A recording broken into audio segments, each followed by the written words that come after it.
Assalamualaikum warahmatullahi wabarakatuh. Perkenalkan, nama saya Aura Zuliana dari Prodi Akuntansi Kampus A, Pancasakti Bekasi. Dalam pelajaran Matematika Ekonomi dan Bisnis yang didoseni oleh Ibu Irfia Eliza MPD, saya akan menjelaskan penerapan fungsi dalam ekonomi, yakni penerapan fungsi linear pada market equilibrium dan keseimbangan pasar, serta penerapan fungsi linear pada pajak. Kita lanjut saja ke materi berikutnya. Nah, di sini ada pengertian dari fungsi linear. Fungsi linear adalah fungsi polinom atau suku banyak yang tidak asing lagi di telinga teman-teman ya yang baru masuk ke dunia perkuliahan. Pasalnya, fungsi linear ini telah dipelajari ketika kita SMP dan SMA ataupun SMK. Di matematika ekonomi, fungsi linear digunakan untuk menyelesaikan suatu permasalahan di dalam bidang ekonomi. Jadi, di materi kali ini saya akan menjelaskan penggunaan fungsi linear dalam ekonomi. Nah, fungsi umum linear di sini adalah Y sama dengan A ditambah BX dan dalam kurung B lebih besar dari 0, yang dimana Y sebagai variabel terikat yang dipengaruhi besar nilai X dan X sebagai variabel bebas. Berikut penggunaan fungsi linear dalam fungsi permintaan dan penawaran. Di sini ada pengertian dari fungsi permintaan. Fungsi permintaan menunjukkan hubungan antara jumlah produk yang diminta oleh konsumen dengan harga produk. Di dalam teori ekonomi dijelaskan apabila harga naik, maka jumlah barang yang diminta akan turun. Demikian juga sebaliknya, bahwa jika harga turun, maka jumlah barang yang diminta akan naik. Istilahnya gini, kita ingin membelikan suatu barang, kita ingin membeli suatu barang, contohnya kita ingin membeli, contohnya kita ingin membeli korek. Nah, jika harga korek ini turun, maka permintaan konsumen akan semakin banyak. Karena apa? Karena harga korek ini murah. Jika harga korek ini mahal, pasti permintaan suatu konsumen akan berkurang karena harganya mahal. Karena kan orang-orang lebih menginginkan harga yang murah. Dengan kesempatan juga kita bisa membeli satu barang, misalkan dalam platform Shopee. Nah, di situ kan suka ada flash sale ya, flash sale. Nah, di situ suka ada harga turun. Jadi kalau misalkan harga itu turun, berarti permintaan orang-orang pun banyak, akan semakin banyak orang yang membeli. Sehingga grafik fungsi permintaan mempunyai slope negatif atau miring ke kiri. Notasinya seperti gambar di sini. Ini adalah grafik fungsi permintaan. Notasi fungsi permintaan barang X adalah QX sama dengan F dalam kurung PX, QX sama dengan A dikurang B PX, atau PX sama dengan A atau B dikurang 1 atau B QX, di mana yang QX ini adalah jumlah produk yang diminta, produk produknya si X ya, dan PX adalah harga produk X, dan A dan B itu adalah parameter. Nah, di sini ada contoh soal dari fungsi permintaan. Q sama dengan 10 dikurang P atau 5. Gambarkan grafik fungsi permintaan di atas. Nah, untuk menggambar grafik fungsi permintaan, caranya dengan menentukan titik potong terhadap sumbu P dan sumbu Q. Yaitu, ini ya, gambarnya di sini ada grafiknya.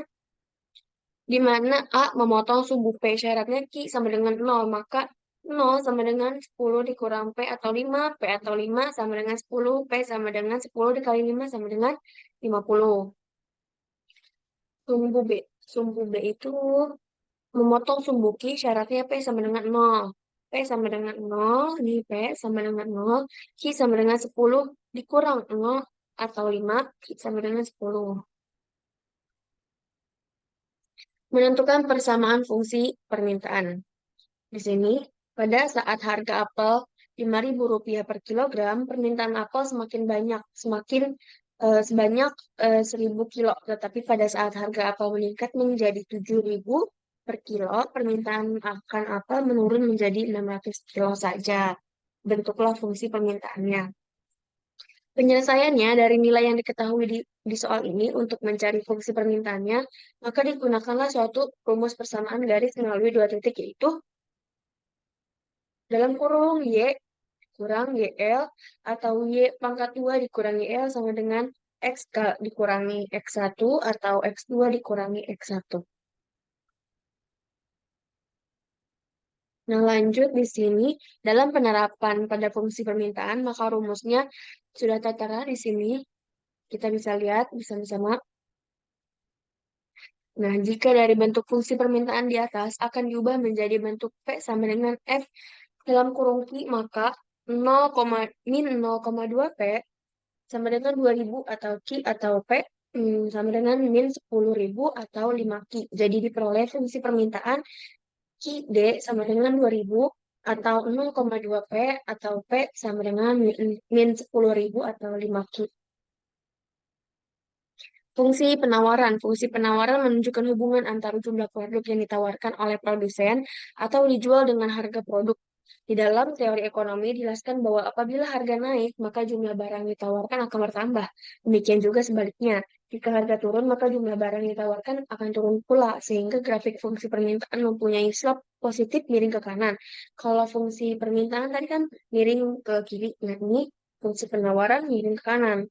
Notasi fungsi barang X adalah, di sini sudah tercantum grafiknya, grafik fungsi penawaran.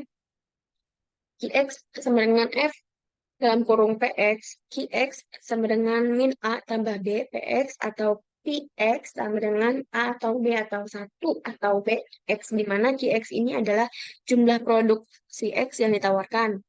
PX adalah harga produknya si X, A dan B itu adalah parameternya. Contoh soal, di sini kita sudah terlihat contoh soal saat harga melon 3.000 per buah, toko A hanya mampu menjual melon sebanyak 100 buah saja. Dan saat harga melon 4.000 per buah, toko A mampu menjual melon lebih banyak, yaitu 200 buah. Bentuklah fungsi penawarannya. Penyelesaiannya masukkan data yang diketahui ke dalam rumus persamaan linear. Nah, ini merupakan rumus persamaan linear ya, teman-teman. Jadi diperoleh fungsi penawarannya, hasilnya segini. Qx sama dengan min 200 atau 0,1 P atau P sama dengan 2000 atau ditambah 10 Q.